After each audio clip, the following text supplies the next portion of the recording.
اللہ رب العالمین۔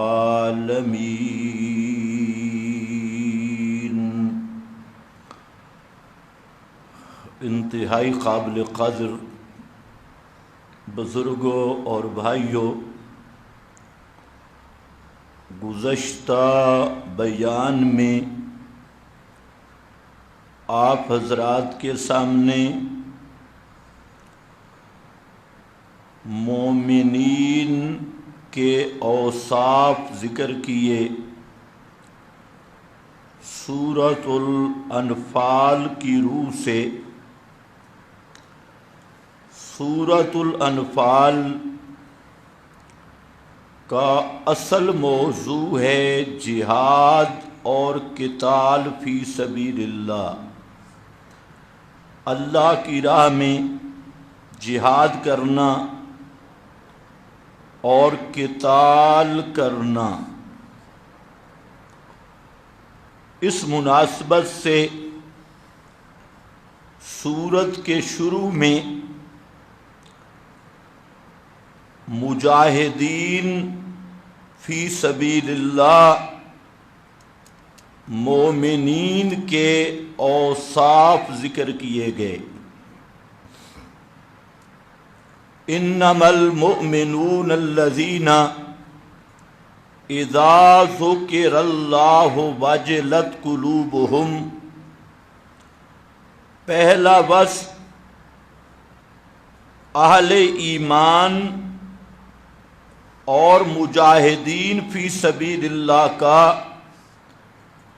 کہ ان کے دل میں اللہ کی عظمت، اللہ کی حکم کی قدر اور اللہ رب العزت کی کتاب کے ساتھ محبت اس درجے میں ہوتی ہے کہ جب اللہ رب العزت کے احکام کا، صفات کا اور کتاب کا تذکرہ آتا ہے تو ان کی دلیں کانپ جاتی ہیں۔ تو یہ ہے وہ اللہ تعالیٰ کی عظمت سے بھرا ہوا دل، اور ظاہر بات ہے ایمان نام ہی اللہ کی عظمت کو ماننے کا ہے، اور اللہ تعالیٰ کی کبریائی کا اقرار کرنا، اسی چیز کا نام ایمان ہے۔ اگر ایمان کا دعویٰ ہے لیکن اللہ کی عظمت دل میں موجود نہیں، اس کا نام شریعت میں نفاق اور منافقت ہے۔ اور ایمان کی حقیقت یعنی اللہ کی عظمت اور کبریائی یہ دل میں محفوظ ہے تو اس کا نام ہے حقیقت ایمان۔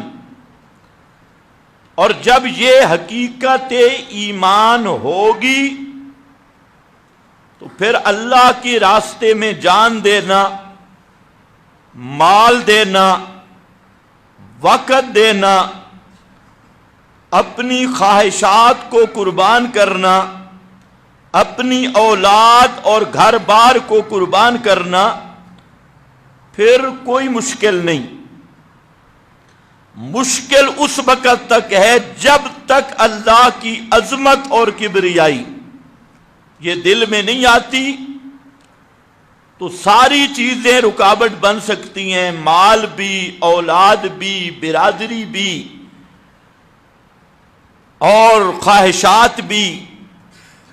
یہ اہم وصف ہے جو قرآن کریم نے کئی مقامات پہ اس کا ذکر کیا کہ مومن آدمی وہ ہے جس کے دل میں اللہ کی کبریائی ہو، اللہ کی عظمت ہو، اور جب اللہ کی یاد، اللہ کا حکم، اللہ کی کتاب، اللہ کا تذکرہ، اللہ کی توحید، اس کا جو ہی تذکرہ ہو تو وہ جو دل عظمت سے لبریز ہے، واجلت، وہ کانپ جائے اور اس عظمت کا اظہار سینے میں محسوس ہو۔ اس کے بعد دوسری صفت ذکر کی، وَإِذَا تُلِيَتْ عَلَيْهِمْ آيَاتُهُ، اور جب تلاوت کی جائیں، پڑھی جائیں ان مومنین کے سامنے آیاتہ، اللہ تعالی کی آیات یعنی قرآن مقدس، زادتہم ایمانا، تو ان کا ایمان بڑھ جائے، ان کے ایمان میں بہار آئے اور ایمان تازہ ہو۔ زادتہم ایمانا، پہلے بھی یقین تھا، ایمان تھا، لیکن جو ہی قرآن مقدس کی آیات پڑھی گئیں تو ان آیات پڑھنے کی وجہ سے اس کے ایمان میں اور پختگی آ گئی اور بڑھ گیا، اطمینان کا درجہ اور زیادہ بڑھ گیا، آیات دیکھنے سے بھی، آیات سمجھنے سے بھی، آیات تکوینی دیکھنے سے بھی ایمان بڑھ جاتا ہے اور اطمینان قلب نصیب ہوتا ہے۔ اور یہ جو قرآن مقدس ہے یہ خالصتاً ایمان کا نصاب ہے، اور اس نصاب ایمان سے مومن کا ایمان بڑھتا ہے، تر و تازہ ہوتا ہے اور یقین اسے حاصل ہوتا ہے۔ اور تکوینی آیات جب اللہ کی عظمت دل میں ہو تو پھر ہر چیز سے یہ نتیجہ نکلتا ہے کہ یہ کام کرنے والا صرف اللہ ہے، پھر ہر سانس دلیل بنتا ہے اللہ کی کبریائی کی، ہر نظر دلیل بنتی اللہ کی کبریائی کی۔ اور یہ جو زیادت اور اطمینان قلب کا مقام ہے یہ حسب مراتب بڑھتے ہی رہتا ہے، حتیٰ کہ حضرت ابراہیم نے ایک سوال کیا، اور حضرت ابراہیم کا مقام کیا ہے؟ اتخذ اللہ ابراہیم خلیلا، کہ اللہ نے حضرت ابراہیم کو مقام میں خلت عطا کیا، اتنا بڑا مقام۔ لیکن حضرت ابراہیم نے ایک سوال کیا، اور سوال یہ تھا، رب ارنی کیف تحیی الموتی، اللہ مجھے آنکھوں سے دکھلا کہ تم مردوں کو کیسے زندہ کرے گا۔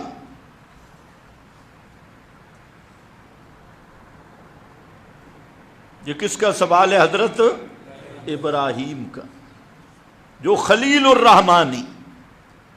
اور سوال دیکھو، کیف تحیی الموتی، اللہ مجھے یہ دکھلا تم مردوں کو زندہ کیسے کرے گا۔ بڑا سوال ہے، اور سوال بھی ہے ارنی، میں آنکھوں سے دیکھوں۔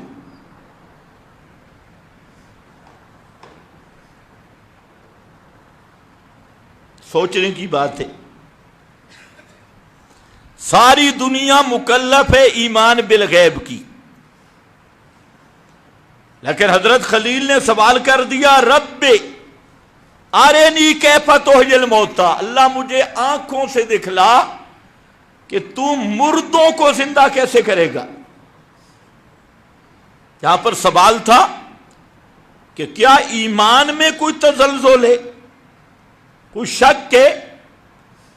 یہ سوال ہو سکتا تھا، اس لیے اللہ نے کیونکہ پیغمبر کا معاملہ ہے تو وہاں پر ہی یہ سوال صاف کر دیا، اور خود فرمایا اولم تؤمن، کیا آپ کا اس پہ ایمان نہیں؟ یہ سوال خود اللہ نے کیا، اور یہ سوال کرنے کا مقصد تھا کہ کوئی حضرت ابراہیم کے ایمان پہ شک نہ کرے کہ آرینی کیوں کہا۔ اس کا جو اثر راز ہے وہ آگے آ رہا ہے کہ یہ مطالبہ کیوں کیا آرینی۔ تو یہاں بہت بڑا اشکال ہو سکتا تھا کہ پیغمبر اور اسے ایمان میں شک، حالانکہ پیغمبر فطرتی مواحد کامل ہوتا ہے، کامل مومن ہوتا ہے، نبوت سے پہلے بھی معصوم، نبوت کے بعد بھی معصوم۔ پھر سوال کیسا؟ تو اللہ نے فرمایا اَوَلَمْ تُؤْمِنْ، میرے پیغمبر کیا آپ کا ایمان نہیں اس پہ؟ فرمایا کیوں نہیں؟ ایمان تو پکا ہے کہ مردے زندہ ہوں گے۔ آپ کا بھی کیا عقیدہ ہے، مردے زندہ ہوں گے یا زندہ زندہ ہوں گے؟ یہ بھی سوچ لو۔ آج کچھ لوگ کہتے ہیں زندے زندہ ہوں گے، قبروں والے زندہ پڑے ہیں، سنتے بھی ہیں، گپ شپ بھی لگاتی ہیں۔ اور حضرت ابراہیم کا عقیدہ کیا تھا کہ قبروں والے مردہ ہیں یا زندہ؟ اگر حضرت ابراہیم کا یہ عقیدہ ہوتا کہ یہ قبروں والے زندہ ہیں، سنتے ہیں، اور جیسے مولوی کہتے ہیں چڑی چڑا دیکھتی ہیں، انہیں یہ بھی پتہ چلتا ہے قبر پہ کون سی چڑی آئی یا چڑا آیا، اگر یہ عقیدہ حضرت ابراہیم کا ہوتا سوال کرتے؟ انصاف کی بات ہے، غور و فکر کی بات ہے، اگر روح سب کی لوٹ آئی اور دیکھ سن رہے ہیں اور جان رہے ہیں، آج تو مولوی یہی کہتا ہے کہ اوپر قبرستان ہے، نیچے سب زندوں کا جہان ہے، سب زندہ ہے، تو پھر تو سوال ہی نہیں۔ حضرت ابراہیم نے بھی سوال اس لیے کیا کہ حضرت ابراہیم کا بھی عقیدہ تھا کہ جو قبر میں پڑے ہیں یہ مردے ہیں، یہ زندہ نہیں۔ اور سوال کیا تھا کہ کیفیت احیاء کیا ہوگی؟ وہ واقعہ آپ نے سنا ہے، میں نے نہیں سنانا۔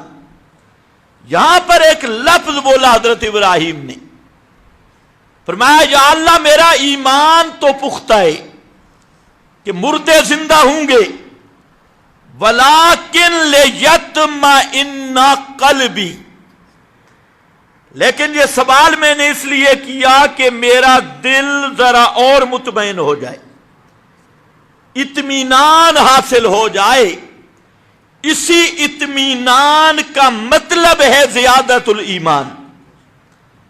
وَلَٰكِن لِيَطْمَئِنَّ قَلْبِي، یہی جو زیادت ایمان ہے وہ یہی اطمینان ہے۔ وہاں جو حضرت ابراہیم کو اللہ نے یہ معجزہ خرق عادت عطا کر کے 4 پرندوں کو زندہ کر کے حضرت ابراہیم کے اطمینان کا سامان کر دیا، اللہ نے یہ پورا قرآن مقدس اس امت کے لیے، اگر کوئی ایمان کی روح سے اس قرآن کو دیکھے تو فرمایا الا بذکر اللہ تطمئن القلوب ولٰکن لیطمئن قلبی، وہ خارق عادت سے اطمینان ہوا، اور یہ پورا قرآن ہے اسی قلب کے اطمینان کا سامان، یہی اطمینان ہے۔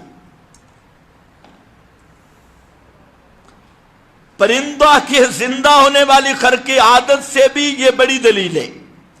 اگر کوئی قرآن کے پاس آئے اور اسی کو فرمائے اذا تلیت علیہم آیاتہ زادتہم ایمانا، مومن وہ ہے جس کے سامنے قرآن پڑھا جائے تو اس کا ایمان بڑھ جائے، اس کے ایمان میں بہار آئے، اس کے ایمان میں اطمینان آئے، اس کے اطمینان بڑھ جائے، یہ ہے زادتہم ایمانا۔ اور اس کے مقابل 2 قسم کے لوگ ہیں، جو قرآن سن کر جن کو ان کے باز ہوتا ہے اور وہ پریشان ہوتی ہے، ایک ہے مشرک اور کافر۔ مشرک اور کافر جتنا قرآن سے پریشان ہوتا ہے اتنا دنیا کی کسی چیز سے پریشان نہیں۔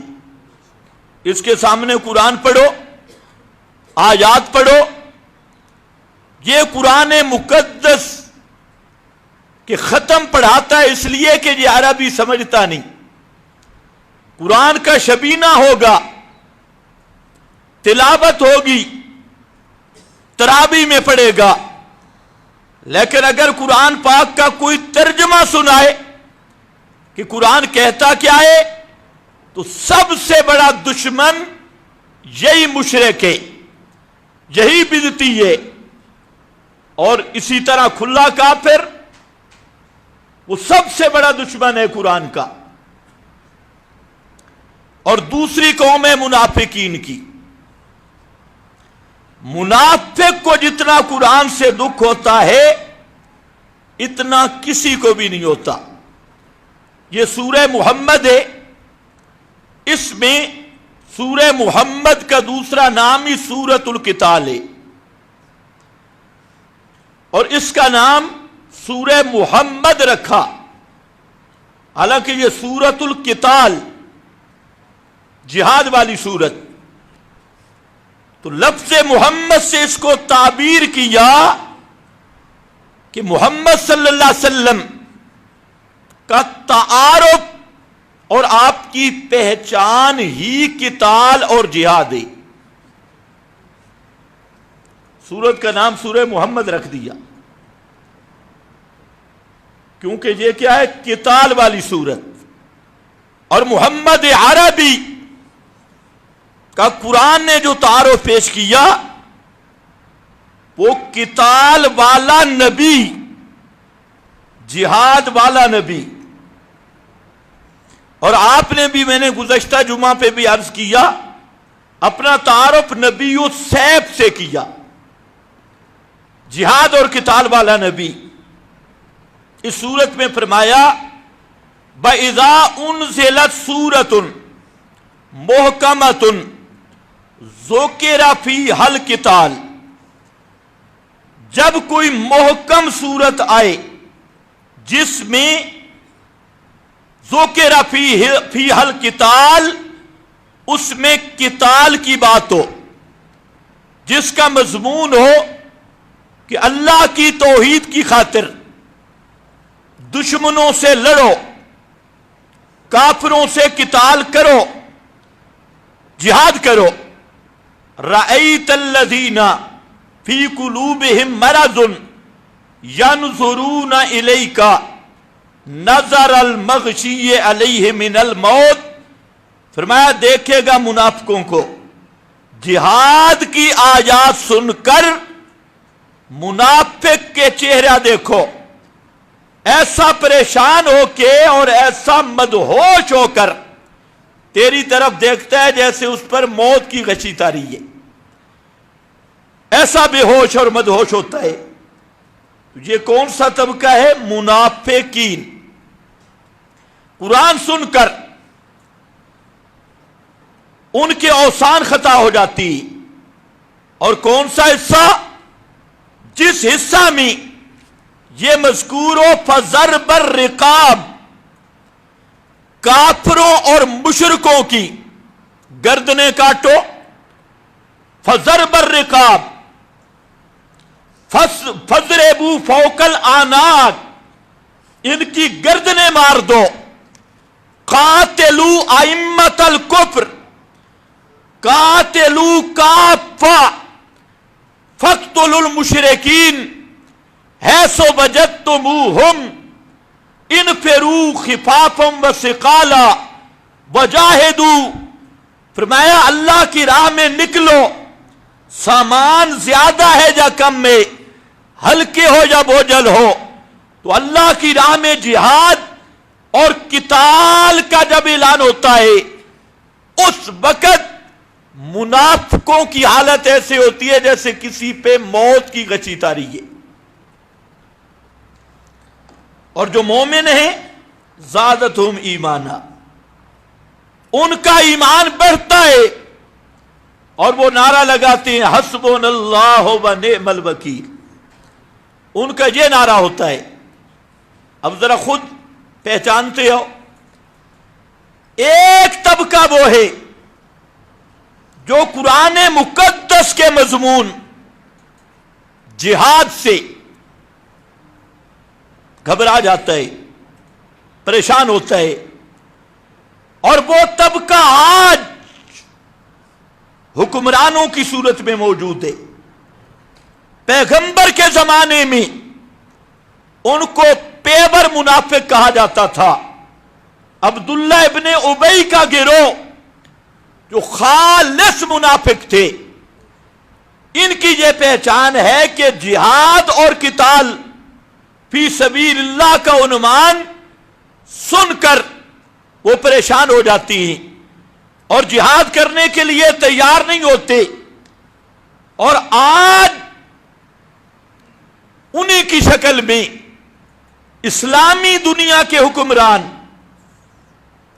اسلامی ممالک کے حکمران بالکل اسی سٹیج پہ ہیں، اور جتنے بہانے منافقین جہاد سے بچنے کے لیے کرتے، آج اسلامی ممالک کے حکمران سب کے سب بالکل انہی منافقین والے بہانے کر رہی، اور جہاد کے لیے کبھی یہ تیار نہ ہوئے ہیں نہ ہوتی،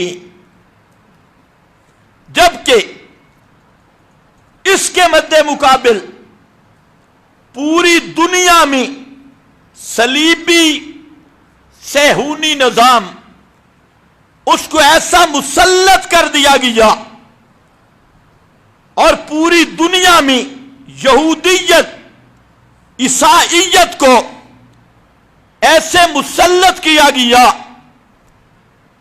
کہ جہاں چاہیں وہ مسلمانوں پہ ظلم کریں، جس علاقہ پہ چاہیں وہ جس طرح مرضی یلغار کریں، ان کی ہر یلغار، ان کا ہر فساد، ان کی ہر بدماشی، اس کو عدل کا نام دے دیا گیا، انصاف کا نام دے دیا گیا، اور مسلمان کے جہاد کو دہشت گردی کہا گیا، مظلوم کی آواز اٹھانے کو دہشت گردی کہا گیا، اور دوسروں کا یہ اتنا قصور نہیں، اسلامی ممالک کے حکمران، ابھی آپ دیکھیں فلسطین میں کتنے دنوں سے بمباری، اور پھر جو اقوام متحدہ اور سلامتی کونسل،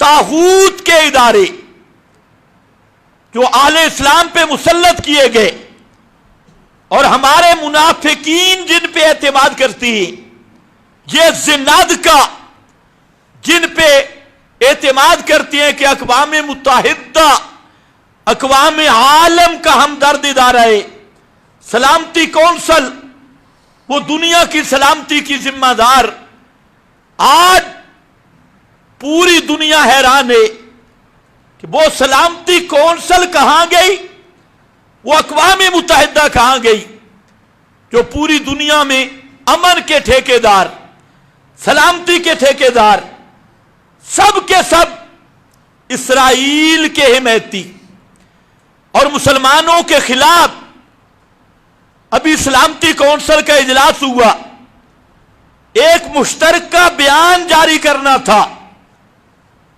سلامتی کونسل نے، اور وہاں پر امریکہ اس نے اپنا ویٹو استعمال کر کے ایک مشترکہ بیان دینے سے بھی روک دیا۔ یہ دنیا کی حالت بن گئی، اور اس کی واحد ذمہ داری مسلمان حکمرانوں پہ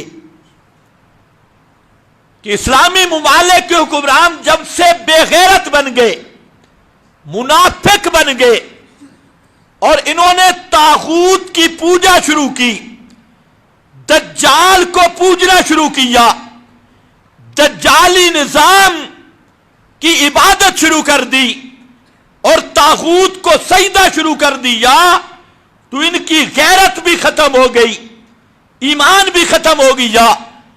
اب بھی یہ بھیک مانگ رہے ہیں اقوام متحدہ سے، سلامتی کونسل سے، حالانکہ سلامتی کونسل اقوام متحدہ کے طے شدہ قوانین اگرچہ طاغوت کے اور ان کے معتمد ادارے، انہوں نے جس چیز کو حقوق انسانیت کی خلاف ورزی قرار دیا، جن چیزوں کو جنگی جرائم قرار دیا، ان 12-13 دنوں سے اسرائیل انہی جنگی جرائم کا بھی مرتکب، نہتے شہریوں کو نشانہ بنانا، یہ اس نام نہاد اقوام متحدہ کے لحاظ سے بھی جنگی جرم ہے۔ بچوں اور عورتوں کا قتل جنگ میں یہ جنگی جرائم کی فہرست ہے۔ ہسپتالوں اور سکولوں پہ بمباری کرنا، پانی رسد پہ بمباری کرنا، یہ خالص جنگی جرائم کے زمرہ میں ہے۔ اور اسی طرح امدادی کیمپوں پر بمباری کرنا اور امداد کے سارے رستے بند کر دینا اور ہر گھنٹے کے بعد جنگلیوں کی طرح یلغار کرنا، یہ تمام کی تمام کارروائی اقوام متحدہ اور سلامتی کونسل کے لحاظ سے بھی جنگی جرائم میں شمار ہوتی ہے۔ لیکن اس کے باوجود وہ کافر اپنے کفر کو اب ظاہر کر کے اس نے واضح کر دیا کہ جتنے کافر یہود اور نصارہ مسلمانوں پہ جو ظلم کرتے رہے اس کی کوئی پرواہ نہیں، ان پہ کوئی پابندی نہیں، صرف مسلمانوں کا قصور یہ ہے کہ یہ اسلام کا نام لیتی۔ تو اب تو وہ جنگ کو خالص مذہبی رنگ دے چکی ہے، مذہب کا رنگ، اور یہ وہی پرانے بدلے صلیبی جنگوں کے۔ اور افسوس یہ ہے کہ مسلمان اپنی تاریخ سے بھی واقف نہیں۔ آج کا مسلمان اپنا دین بھی حاصل کر رہا ہے ڈراموں سے، ڈرامے دیکھ دیکھ کر یہ دین حاصل کر رہا ہے۔ اس کو اس طرف ایسا اپاہج کر دیا گیا اور ساری دنیا کا یہود، صہیونی قوتیں اور صلیبی قوتیں وہ متحد ہو کر صرف فلسطین نہیں، یہ بات ذہن میں رکھنا، یہ فلسطین ان کا پہلا تجربہ ہے۔ اگر خدا نہ خواستہ فلسطین پہ وہ غلبہ پاتے ہیں تو دوسرا ٹارگٹ ان کا مدینہ ہے، کیونکہ یہودیوں کو مدینے سے نکالا گیا، خیبر سے نکالا گیا، بنی قریظہ سے نکالا گیا، اور پیغمبر کریم صلی اللہ علیہ وسلم نے یہود کو جزیرہ عرب سے جلا وطن کرنے کا حکم دیا۔ تو اس لیے یہ صرف فلسطین ٹارگٹ نہیں، یہی وجہ ہے کہ امریکہ پشت پناہی کر رہا ہے اسرائیل کی، اور جو مسلمان کہلوانے والے ہیں ایسی صورتحال مشتبہ ہو گئی کہ پاکستان جیسے ملک میں بھی یہ طے کرنا مشکل ہو گیا کہ مسلمان کون ہے اور صہیونی صلیبی کون ہے، یہود کا ایجنٹ کون ہے، صلیبی ایجنٹ کون ہے۔ تم اپنے لیڈروں میں پہچان نہیں کر سکتے، ایسے دجل کی اور اشتباہ کی صورت پیدا کر دی گئی اور پوری دنیا میں کفر متحد ہو گیا، اور متحد ہو کر ان کی پہلی جرغار فلسطین اور پھر مدینہ منورہ اور مراکز اسلام میں۔ لیکن مسلمان کو اب بھی جہاد کا عنوان ان حکمرانوں کے سامنے آئے، یہ اس سوچ میں ہے کہ سورہ انفال کو قرآن سے نکالا جائے، اور 20 آیاتیں ان کو قرآن سے نکالا جائے، یہ اس نصاب کو بدل رہی ہیں، اور ان کی جلغار جو صلیب سے ہون کا مقابلہ کرنا تھی وہ دینی مدارس کو ٹارگٹ کر رہی ہے، دیندار طبقہ کو، کہ تاکہ کوئی اسلام کا نام لینے والا بھی نہ رہے، نہ مدارس رہے، نہ قرآن کی آواز رہے، نہ مولوی رہے، نہ دین کا تصور رہے۔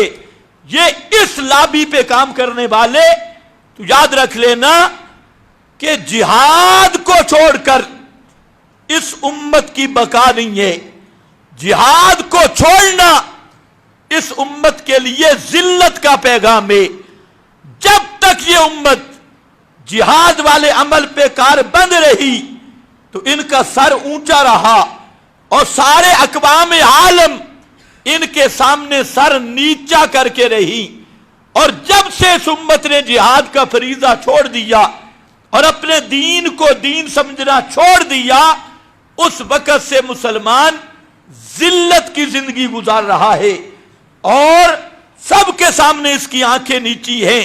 تو بہرحال عرض میں یہ کر رہا تھا کہ یہ قرآن مقدس یہ ایمان کے ازدیاد اور اطمینان کا سامان ہے،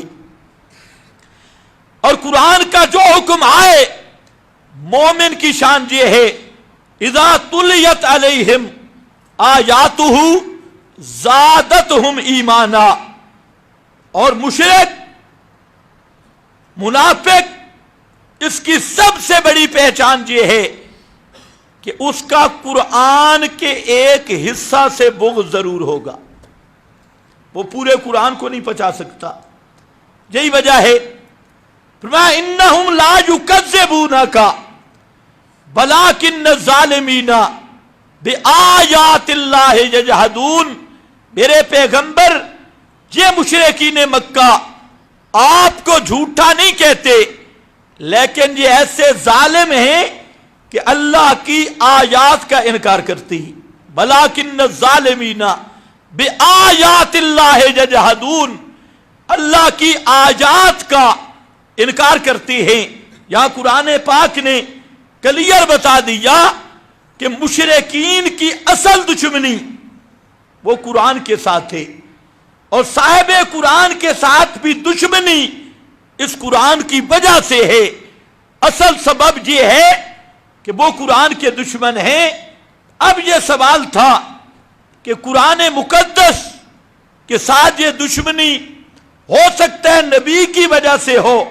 فرمایا نہیں، وہ سب کٹھے ہوئے اور کہتی ایتے بے قرآن غیر ھذا، او بدل ہو کہ اے محمد صلی اللہ علیہ وسلم یہ قرآن لے جا، کوئی دوسرا قرآن لے آ، یا اسی قرآن میں تھوڑی سی تبدیلی کر دے تو ہم تجھے رسول بھی مانیں گے، تمہیں سب کچھ ماننے کے لیے تیار ہیں، لیکن پورا قرآن بھی نہیں، اس قرآن کا ایک حصہ،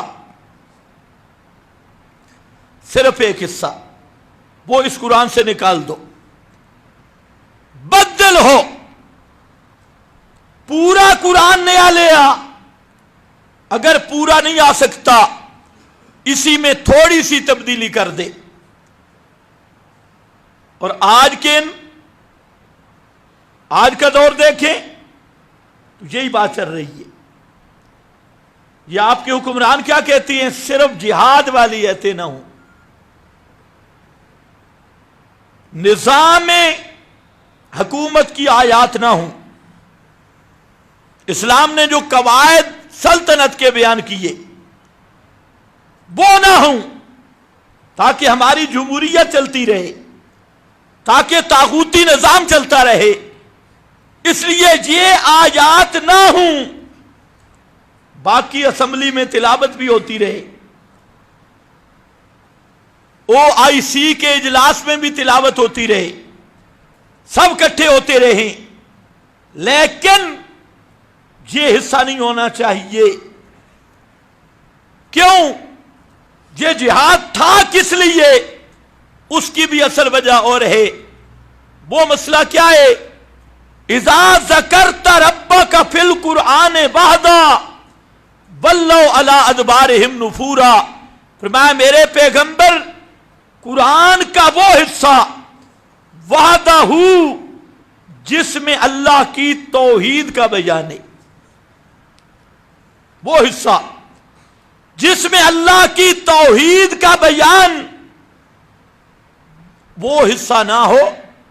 جب وہ حصہ آپ بیان کرتے ہیں اذا ذکرت ربک فی القرآن وحدہ ولوا علی ادبارہم نفورا، اس وقت یہ پیٹھ دے کر بھاگتی ہیں نفرت کرتے ہوئے. تو اب ایک بات تو یہ طے ہو گئی، مومن اور غیر مومن کی پہچان. اللہ نے مومن کی پہچان کروائی، اذا تلیت علیہم آیاتہ زادتہم ایمانا. دوسرے مقام پہ بھی اس کو بیان کیا، اس کا ایمان بڑھتا ہے. اور کافر اور منافق ایک حصہ سے الرجی ہے، پورے قرآن سے نہیں. اور وہ حصہ کیا ہے؟ اس کی بنیاد اللہ کی توحید. کون سی بنیاد ہے؟ اللہ کی توحید. توحید والا حصہ سن کر جب اللہ کی توحید کا بیان ہو، اس پر کافر مشرک سیخ پا ہوتا ہے. اور جہاد کس کے لیے ہے؟ اسی نظام توحید کی اقامت کے لیے، اسی توحید کے نظام کو قائم کرنا، اسی کا نام جہاد ہے. اسی کے لیے لڑنا، اسی کا نام قتال ہے. زمینوں پہ لڑنا، ملکوں پر لڑنا، ٹکڑوں پہ لڑنا، اس کا نام جہاد نہیں. اللہ کے محبوب صلی اللہ علیہ وسلم سے پوچھا گیا کہ اللہ کے رسول صلی اللہ علیہ وسلم یہ بتلائیے کہ کچھ آدمی مختلف مقاصد کے لیے لڑتے ہیں، لمبی حدیث ہے، تو اللہ کی راہ میں جہاد کرنے والا کون ہوگا؟ فرمایا من قاتل لتکون کلمۃ اللہ ہی العلیٰ. جو آدمی اس نیت سے لڑتا ہے کہ اللہ کی توحید اونچی ہو جائے، تو یہ اللہ کی راہ میں جہاد ہے، یہ اللہ کے راستے کا جہاد ہے. تو آج یاد رکھنا، یہ جو توحید کی اقامت کا مسئلہ ہے، اقامت توحید، نظام توحید، یہ وہ مسئلہ ہے کہ دنیا کا ہر کافر ہر چیز کو برداشت کر سکتا ہے، لیکن اقامت توحید کو برداشت نہیں کر سکتا. چاہے وہ امریکہ ہو، چاہے وہ برطانیہ ہو، چاہے وہ اسرائیل ہو، دنیا کے جتنے کافر ہوں، چاہے اقوام متحدہ ہو یا سلامتی کونسل ہو، دنیا کے سب طاغوتی قوتیں، ان کی اصل دشمنی اللہ کی کتاب کے مضمون اقامت توحید سے ہے. آپ ایک تسبیح لے کر حجرہ میں بیٹھ جائیں اور روزانہ 1,00,000 دفعہ درود پڑھیں، کسی کافر کو کوئی تکلیف نہیں. آپ ایک مسجد میں کھڑے ہو کر 1,00,000 نفل پڑھیں، کافر کو کوئی تکلیف نہیں. آپ چلے لگائیں، سروزے لگائیں، سال لگائیں، کسی پیر کے مرید بن جائیں، کسی کافر کو کوئی تکلیف نہیں. آپ چاہے پیر ذوالفقار یا کوئی اور خربوزہ خربوغہ جیسا مختار الدین جیسا دجال اس کے مجالس بدعت میں جائیں اور وہاں پر اصلاح کے عنوان پہ ساری بدعتیں کر لیں، خدا کی قسم کسی کافر کو کوئی تکلیف نہیں. کافر کو تکلیف ہوتی ہے تو وہ اقامت توحید کے عنوان سے تکلیف ہوتی ہے.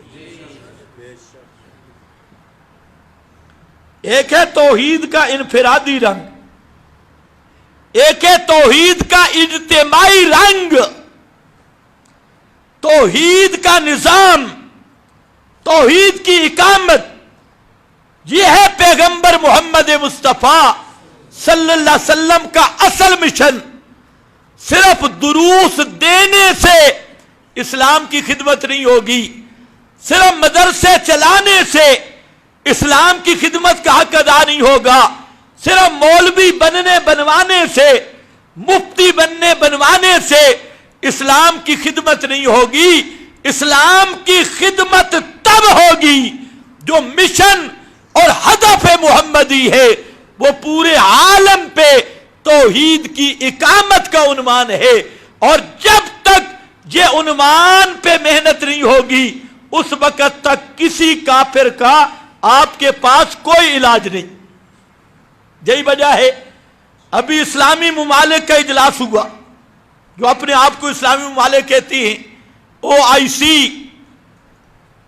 اور اتنے بڑے ظلم و بربریت کے باوجود کہ اسرائیل ظلم کی ہر حد پار کر چکا ہے، ہر لحاظ سے جنگی جرائم، حقوق انسانیت جو غیر اقوام کے ہاں جن کی اہمیت تھی اس کو بھی پامال کر چکا ہے، لیکن اس کے باوجود امریکہ جیسا دہشت گرد، عالمی دہشت گرد اس بلد الحرام حکومت اسرائیل کی پشت پناہی علل اعلان کر رہا ہے۔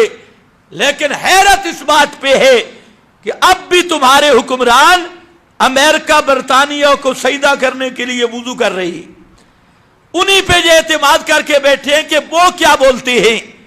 اس سے بڑی ذلت کیا ہوگی، اس سے بڑی اللہ کی ناراضگی کیا ہوگی کہ تم اسلام کی خاطر ملک موجود ہیں، تمہارا ایٹم کس کام کا بھائی؟ ایٹمی ملک کا ایٹم 12 منٹوں میں اسرائیل کے اینٹ سے اینٹ بجائی جا سکتی ہے، ایسی طاقتیں موجود ہیں اہل اسلام کے پاس، لیکن افسوس یہ ہے کہ ایمان نہیں، حکمران ہے ایمان نہیں، ورنہ یہ اسرائیل کی پوری رقبہ جو ہے یہ آپ کے پورے پنڈی اسلام آباد سے تھوڑا سا زائد ہے، اور اس میں بیٹھ کے وہ امریکہ کی چھونی بن کے بدماشی کر رہا ہے، اور یہ اتنے بے غیرت بن چکے ہیں ہمارے حکمران، یہ ابھی اس اجلاس میں اتنا طے نہیں کر سکے کہ ہم کوئی تعاون بھی کر سکتے ہیں یا نہیں، فلسطینیوں کا ہم امداد بھی کر سکتے ہیں یا نہیں، اور امداد بھی کون سی؟ طبی۔ پھر 3 ممالک اکٹھے ہوئے، ترکی، ایران، پاکستان، سوشل میڈیا پہ ان کو بڑی خراج تحسین پیش کی جا رہی ہے، حالانکہ تینوں بہت بڑی لعنت کے مستحق ہیں، بہت بڑی ذلت کے مستحق ہیں۔ یہ 3 اکٹھے ہوئے وزیر خارجہ، اور تینوں بدماش۔ ہمارا تو وزیر خارجہ ویسے بھی قبر پرست شیطان ہے، قبر پرستوں کا مجابر، یہ بھی اللہ کی شان۔ وہ ملک جو مجاہدین کا ملک تھا اس کا وزیر اعظم پاک پتن کی موہری کا پجاری ہے، اور اس کا وزیر خارجہ وہ قبر کا مجاور ہے، قبروں کی تجارت کرنے والا۔ اب یہ 3 اکٹھے بیٹھے اور طے کیا ہوا جی ہم کچھ فورس بنائیں گے، اور وہ وہاں پر جائے گی صرف مسلمانوں کو طبی امداد دینے کے لیے، مسلمانوں کی حفاظت کرنے کے لیے۔ لعنت ہے تمہاری فکر پر بھی، اور لعنت ہے تمہاری سوچ پہ بھی، اور تمہارا غلامانہ ذہن، گھٹیا ذہن۔ وزیر خارجہ صاحب، تو جا کسی قبر کی مجابری کر، اور جا تو کوئی بت فروش اور قبر فروش، وہ بت شکن نہیں ہوتا، اور وہ مشرکوں سے جہاد نہیں کرتا۔ میں کہتا ہوں خدا کی قسم، اگر تم فوج بھی نہیں بھیجتے، صرف حکومت اتنا انتظام کر دے کہ ہمارے نوجوانوں کو وہاں پر جانے کا انتظام کر دے، تمہیں فوج بھیجنے کی بھی ضرورت نہیں، ہمارے نوجوان وہاں جا کر نہتے ہوں گے، لیکن اس صہیونی طاقت کو ایمان کی قوت سے روک سکتی ہے۔ تیار ہو یا نہیں ہو؟ نوجوانوں میں ایمان ہے، حکمرانوں میں ایمان نہیں۔ اس لیے غیرت کا تقاضا تجھے تھا کہ اب اقوام متحدہ سلامتی کونسل کو دیکھنا یا صرف مظاہرے کر لینا، مسجدوں سے باہر نکل کے جلوس نکالتے ہوئے بھی شرم آنی چاہیے، مظاہرے کرتے ہوئے بھی شرم آنی چاہیے۔ یہ صرف مظاہروں کا وقت نہیں، یہ وقت جہاد ہے، اور یہ جہاد شروع ہو چکا ہے، حقیقی جہاد۔ اور یہ وہ شروعات ہیں دجال کی آمد کی۔ اب وہ صرف یہاں فلسطین مقصد نہیں، مسجد اقصی کو شہید کر کے باہیکل سلیمانی اس کی بنیاد رکھی جائے گی، اور اس کی تمہید کرونا سے رکھی گئی۔ تمہید کرونا تھا، اب کرونے کے یہ نتائج سامنے آنے لگ گئے کہ جو یہود امریکہ نے مل کر پلاننگ بنائی تھی، 1.5 سال تک یہ کرونے کا ڈرامہ رچا کر اور بدماشی کر کے خود ایک کیمیائی جنگ چھیڑ کر، ایٹمی جنگ چھیڑ کر، اب ہوا یہ ہے کہ نہ عرب کو ہوش کے ناخن آ رہے ہیں نہ عجم کو، تو اسلامی حکمرانوں سے قطعاً کوئی توقع نہیں، اس لیے کہ یہ اسلام کے حکمران نہیں ہیں، یہ طاغوت کے نوکر ہیں، دجال کے پیروکار ہیں۔ اس لیے نہ امت کے حق میں یہ سوچ سکتے ہیں، نہ اسلام اور اہل اسلام کے حق میں یہ سوچ سکتے ہیں۔ اب وقت آیا چاہتا ہے کہ امت کے نوجوان کھڑے ہوں اور کفر کے سامنے وہی سبق دہرائیں جو سبق حضرت خالد بن ولید کا تھا، جو سبق اصحاب رسول کا تھا۔ اب ہر کفر کے لیے ایک ہی علاج ہے جس کا نام کتاب اللہ نے الجہاد رکھا ہے۔ جہاد کے علاوہ 2 چیزیں ہوں گی، یاد رکھنا، یا جہاد کرنا ہوگا یا خالص کافر بن کے رہنا ہوگا۔ جس چیز کو قبول کر لو، اب تیسرا راستہ رہنے نہیں دیا جائے گا، یا خالص جہاد ہوگا اللہ کی رضا میں اور دین حق کی سربلندی میں، یا پھر خالص کافر بن کے رہنا ہوگا۔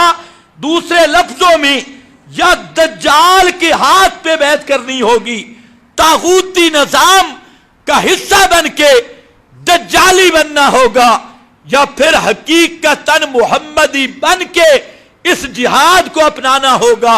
اور جہاد میں اللہ نے وہ برکتیں رکھی ہیں کہ اگر کوئی نہتی قوم بھی، خالی ہاتھ قوم بھی جہاد کے لیے لڑتی ہے تو اللہ ان کو کھجور کی شاخوں کو بھی تلواروں سے زیادہ تیز کر دیتی ہے۔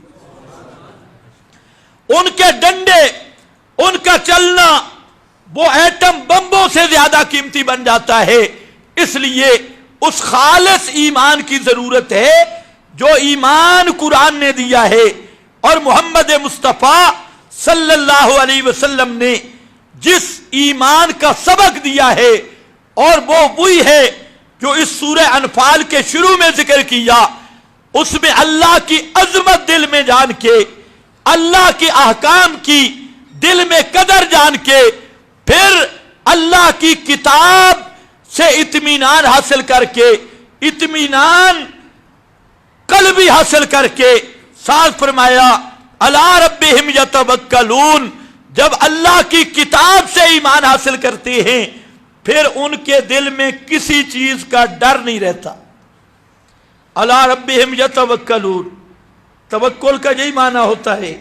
کہیں 313 لے کر ہزاروں کے مقابلہ میں، جہاں تلواریں بھی نہیں، تیر بھی نہیں، پورے لشکر میں 2 گھوڑے، زرے ہی نہیں، لیکن محمدی شیر علی ربہم یتوکلون 60 ہزار کا کہیں مقابلہ کر رہا ہے۔ تو یہ وہ ایمان ہے، اس ایمان پہ چند آدمی تیار ہو جائیں اور جہاد کی سنت کا احیا ہو۔ آج مصیبت یہ ہے مجاہدین کے نام پہ جتنی جماعتیں بنی ہیں موجودہ، یہ خود مشکوک ہے، ان کے اکثر کے عقیدہ کفریہ ہیں، شرکیہ ہیں، اور جو خود مشرک ہے وہ جہاد کیسے کرے گا؟ اور اکثر ایجنسیوں کے ٹاؤٹ، ملک کے بھی دشمن، قوم کے بھی دشمن، اور اکثر جہادی تحریکیں جو اب چل رہی ہیں الا قلیل، اکثر اسی طاغوتی نظام کا تحفظ کر رہی ہے جہاد کے عنوان پہ۔ اس لیے یاد رکھنا، مشرک جہاد نہیں کر سکتا، جہاد کرے گا کون؟ خالص موحد۔ اور ہوگا کس سے؟ یہ سورہ توبہ ہے، اس پہ فرمایا قاتل الذین، قاتل الذین، قتال کرو۔ اب مصیبت یہ ہے، ایک ہمارے اندر ایسا گروہ پیدا ہو گیا جس نے جہاد کا سارا میٹیریل ریبنڈ کی لوفری پہ فٹ کر دیا۔ یہ سب سے بڑی مصیبت ہے کہ جتنا جہاد کی آیات تھی، اور یہ بھی یہودیت کا پرچار ہے، دجالیت کا پرچار ہے، کہ مسلمانوں کو یہ سمجھایا گیا کہ جہاد تو کوئی چیز نہیں، سے روزہ لگاؤ گے نا، ایک سے روزہ، یہ پورا جہاد سرحدوں کی حفاظت کا ثواب ملے گا۔ یہ قتال، ہم مسواک کرتے ہیں امریکہ کانپ جاتا ہے۔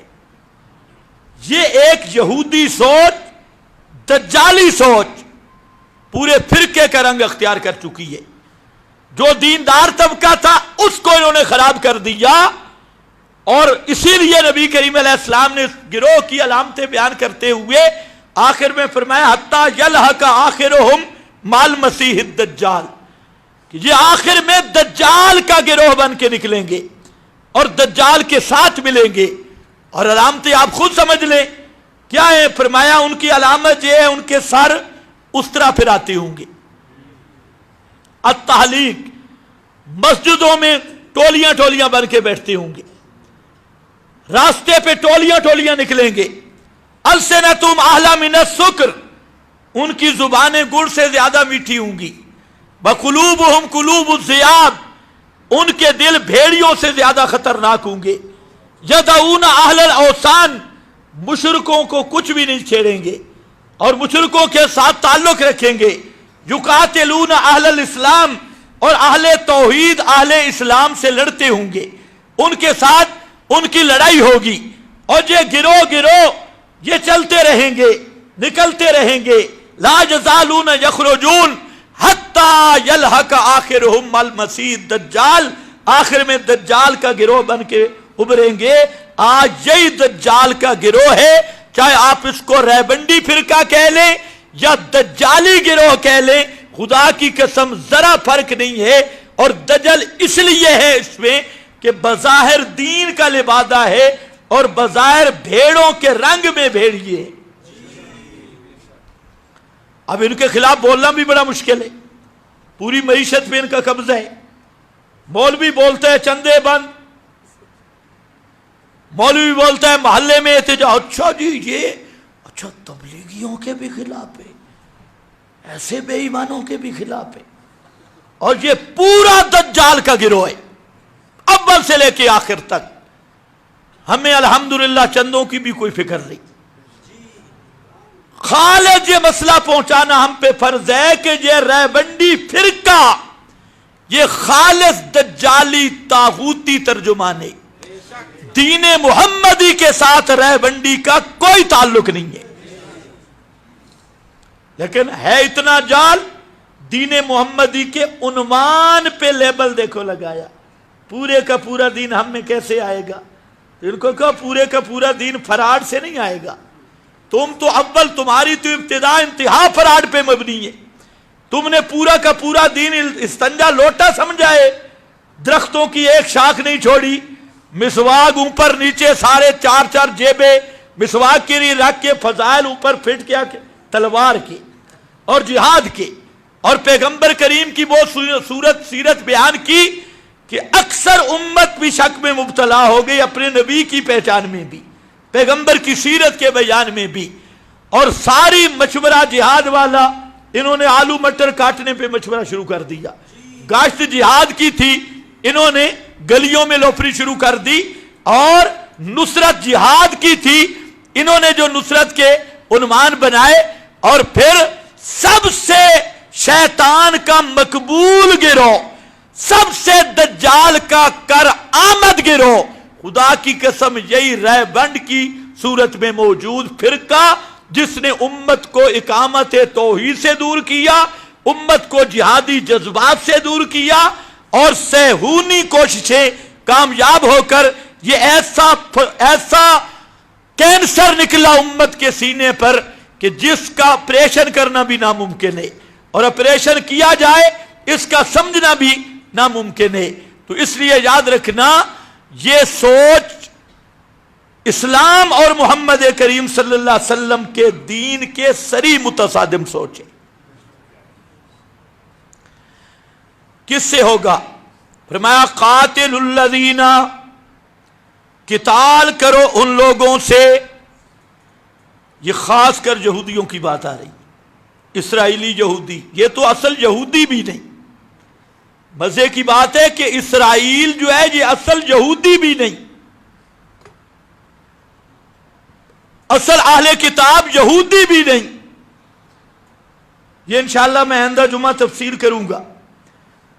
قاتل الذین لا یؤمنون باللہ،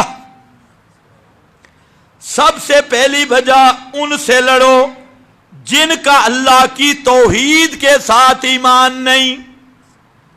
آیا نا مسئلہ توحید کا؟ لا یؤمنون باللہ، حالانکہ یہودی اللہ کو مانتے تھے، تورات کو مانتے تھے، حضرت موسیٰ کو نبی مانتے تھے، پہلے انبیاء کے بھی قائل تھے، لیکن توحید میں گڑبڑ کی، اور توحید میں کیا گڑبڑ کی؟ ابھی دو وجہ آگے قرآن نے ذکر کی، قالت الیہود عزیر ابن اللہ، یہ پہلی گڑبڑ کہ یہودیوں نے کہا کہ حضرت عزیر کو اللہ نے طاقتیں دے دی ہیں، عزیر ابن اللہ ہے، ابن اللہ کا معنی اللہ کا نائب، اللہ نے اختیارات عزیر کو دے دیے، غیب دانی والی صفت عزیر کو مل گئی، حاجت روا مشکل کشائی والے اختیارات عزیر کو مل گئے، بس ایک بات۔ دوسرا، اتخذوا احبارہم ورہبانہم اربابا من دون اللہ، اپنے مولوی طبقہ، پیر طبقہ، پادریوں کو انہوں نے ربوبیت کا درجہ دے دیا، انہی کو حاکم مان لیا، اللہ کی حاکمیت میں ان کو شریک کر لیا، انہی کے نظام کو منزل من اللہ نظام سمجھ لیا۔ یہ دو وجہ سے پہلا فتویٰ لگا لا یؤمنون باللہ، ہزار دفعہ یہ اللہ اللہ کریں، تورات پڑھیں، انجیل پڑھیں، اللہ نے فتویٰ لگایا کہ یہ اللہ پر ایمان نہیں رکھتے، یعنی اللہ کی توحید کو نہیں مانتے۔ ان کی بھی سب سے بڑی دشمنی کیا ہے؟ اللہ کی توحید۔ اور قرآن نے بھی پہلی وجہ قتال کی کیا ذکر کی؟ اللہ کی توحید۔ میں نے کہا آج بھی اسرائیل، امریکہ، ساری دنیا کے کافر، ان کو اصل تکلیف اس کتاب سے، اس قرآن سے، اور قرآن کا بھی وہ مضمون جو اقامت توحید کا مضمون ہے، کیونکہ اقامت توحید کا مطلب ہے کہ پوری دنیا پہ توحید کا غلبہ ہوگا، شرک کا نام و نشان مٹے گا، شرکیہ نظام مٹیں گے، نظام توحید نافذ ہوگا، اس نظام توحید کی اقامت ہوگی، اور سب شرک کے نظام مٹیں گے، دجال کے نظام مٹیں گے۔ یہ وہ مسئلہ ہے، یہ آپ کی حکومت بھی برداشت نہیں کرتی۔ نماز روزے کی بات نہیں، حج عمرہ تو امریکہ میں بھی وہاں سے بھی حاجی آ رہے ہیں، روزے رکھ رہے ہیں، ذکر اذکار کر رہے ہیں، برطانیہ میں بھی، اسرائیل میں بھی مسلمان موجود ہیں، لیکن جو اصل اسلام کا امتیازی نشان ہے وہ ہے اقامت توحید کی، اور اقامت توحید بذریعہ جہاد۔ یہ وہ عنوان ہے جس سے پوری دنیا کفر لرزہ بر اندام ہے، اور پوری دنیا کفر اس کو مٹانا چاہتی ہے۔ اس لیے میرا بھائی، آج ہم پہ یہ فرض ہے کہ سارے مسائل بعد میں سب سے اہم مسئلہ ہے اللہ کی توحید کی اقامت کا، اور اقامت توحید الیکشن کے ذریعے نہیں ہوگی، اقامت توحید جمہوریت کے ذریعے نہیں ہوگی، اقامت توحید ایمانی قوت اور ایمانی جذبہ کے ساتھ سب سے پہلے اس چیز کی دعوت ہے۔ ہر مسلمان کو دعوت دو، اقامت توحید کو خود بھی سمجھو، دوسروں کو بھی سمجھاؤ، اور اس کے لیے آپ کی رات دن کی محنت، جیسے بیان توحید پہ محنت کرتے تھے، اسی طرح اقامت توحید پہ ہر فرد محنت کرے، ہر فرد جماعت بن جائے اور دعوت پیش کرے، لوگوں کو بتلائے نظام محمدی کیا ہے، نظام کفر کیا ہے، اللہ کی توحید کی اقامت کا کیا مفہوم ہے، اور دجال اور طاغوت کے نظام دنیا میں کیا کرنا چاہتے ہیں۔ اس لیے پھر آخر میں عرض کرتا ہوں اسلامی حکمرانوں سے کہ بے غیرتی اور بزدلی چھوڑو، اب وقت آ گیا کہ بے غیرت نہ بنو، بزدل نہ بنو۔ یہ وقت ہے کہ اسرائیل کے ساتھ باقاعدہ بالفعل عملی جہاد کا اعلان ہونا چاہیے، اور تم اپنی فوجیں بھی نہ بھیجو، اپنا اسلحہ بھی نہ بھیجو، ان ہمارے نوجوانوں کو اجازت بھی دے دو، راستہ بھی دے دو، تاکہ یہ نوجوان فلسطین کے مسلمان اور مسلمانوں کا قبلہ اول مسجد اقصی کی حفاظت کے لیے کم از کم اپنی جان کے نذرانے پیش کر کے اور شہادت کی سعادت حاصل کر سکیں۔ ہمیں تم پر کوئی توقع نہیں، تمہارے ایٹموں پر بھی، تمہاری فوجوں پر بھی، تمہاری اسمبلیوں پر بھی، تمہاری عدالتوں پر بھی، لیکن ہم صرف یہ گزارش کرنا چاہتے ہیں کہ ہمارے مسلمان نوجوانوں کو جہاد کے لیے راستہ دیا جائے اور وہاں پہنچنے کے وسائل مہیا کیے جائیں، تو انشاءاللہ ہمیں تمہاری نہ فوجوں کی ضرورت نہ تمہارے اسلحہ کی، ہم خود مسجد اقصی اور اپنے مسلمان بھائیوں کی امداد کرنا جانتے ہیں اور ان کا دفاع کرنا بھی جانتے ہیں۔ تیار ہو یا نہیں ہو؟ بآخر دعوانا ان الحمدللہ۔